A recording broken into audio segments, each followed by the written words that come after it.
Welcome back to our channel, neophytes. We'll finish the Enneagram 6 today with the sexual subtype. This subtype meets fear head-on, where the self-preservation 6 hides and the social 6 obeys. The sexual 6 fights. Their fear of weakness becomes a drive for dominance and confidence. They reject dependency, seeking safety through control and display of strength. They refuse to feel afraid. Fear is alchemized into rebellion. I'll never be a victim again. Their courage is real but compulsive. Every challenge keeps anxiety at bay, giving the illusion of fearlessness while reinforcing dependence on adrenaline. Their upbringing often involved intimidation, emotional volatility, or conditional affection. Vulnerability was unsafe. They learned to survive, they had to harden. So they covered tenderness with toughness, turning self-protection into personality. They present as confident, assertive, and daring. But this is a shell. Their hostility and boldness mask a fragile core. They challenge authority to test safety. Will you stand your ground or betray me? In provoking others, they recreate early power struggles. Their emotional field vibrates with energy, excitement, tension, and confrontation. Fear rarely feels like fear. It feels like intensity. They equate calm with danger because alertness kept them safe as children. Rest feels like surrender. Watching John with the machine, it was suddenly so clear. The Terminator would never stop. It would never leave him. And it would never hurt him, never shout at him or get drunk and hit him or say it was too busy to spend time with him. It would always be there, and it would die to protect him.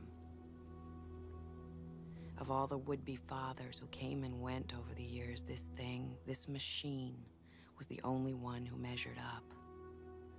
In an insane world, it was the sanest choice. Their mind is built on scanning for threat and betrayal. They read intentions, power hierarchies, and body language. Thinking becomes strategic. Who's with me and who's against me? This keeps them sharp and perpetually separate. They use presence as protection, assertive, seductive, or intimidating, whichever works. They test people to measure loyalty. When afraid, they can take charge or withdraw. They control the field to ensure they're never again the helpless one. Relationships are battlegrounds of trust and control. They crave intensity and loyalty, but deep down, fear surrender. They play both protector and challenger, passionate yet suspicious. Love becomes a test. Will you still love me if I show weakness?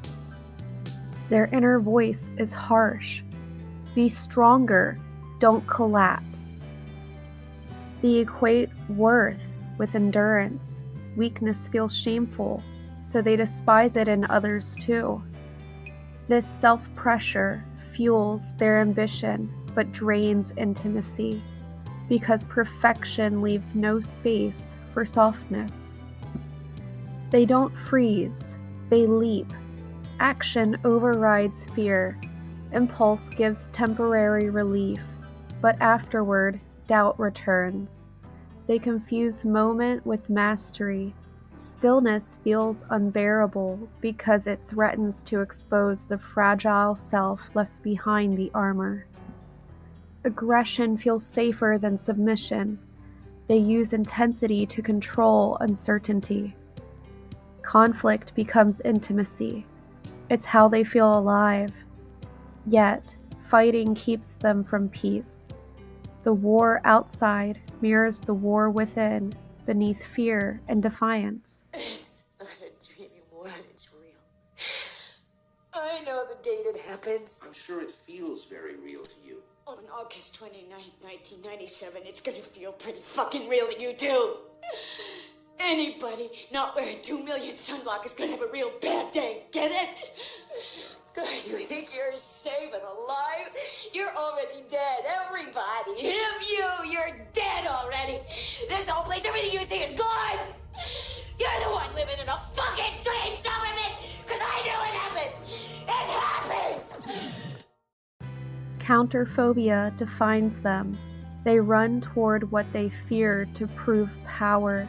They project danger outward and imitate those who once scared them. Acting fearless protects them from humiliation of vulnerability, but also from real connection. Beneath the bravado lives a scared child craving protection. They despise dependency, but secretly long for it. Admitting fear feels like dying. When they finally allow it, the tension dissolves, revealing tenderness stronger than any armor. Their life is a negotiation between fear and dominance. They distrust softness, worship strength, and oscillate between rebellion and guilt. The more they control, the less they trust. Their challenge is to bring the two selves, the warrior and the child, into peace. They relate to power through competition. They challenge leaders and may become leaders themselves. Protectors by instinct, they defend those they love but often control them. Their authority is reactive, an imitation of figures they once feared. Healing begins with honesty, the courage to say, "I'm afraid." When they stop performing strength, true courage arises. They discover power that doesn't dominate but protects, not from fear but through it.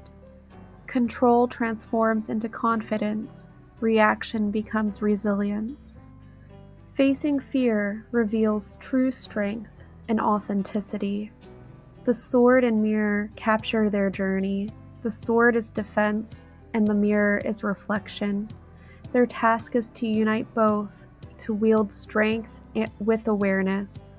When they meet fear without denial, their energy turns from survival into service, from armor into light. And that is everything for the Sexual Six and the Enneagram Six. We'll be moving on to Enneagram 7 next, as well as some of the other series we have going on. Stay tuned.